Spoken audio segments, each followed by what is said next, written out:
ചെയ്ത് ടയർഡ് ആവുന്ന ഒരു കാര്യമേ അല്ല. കുക്കിംഗ് എനിക്ക് ഭയങ്കര ഇഷ്ടമുള്ള ഒരു കാര്യമാണ്.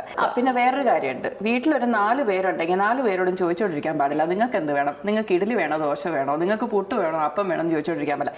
ഇതാണ് മെനു, കഴിച്ചേച്ചും പോ, അത്രയും പറഞ്ഞാൽ മതി.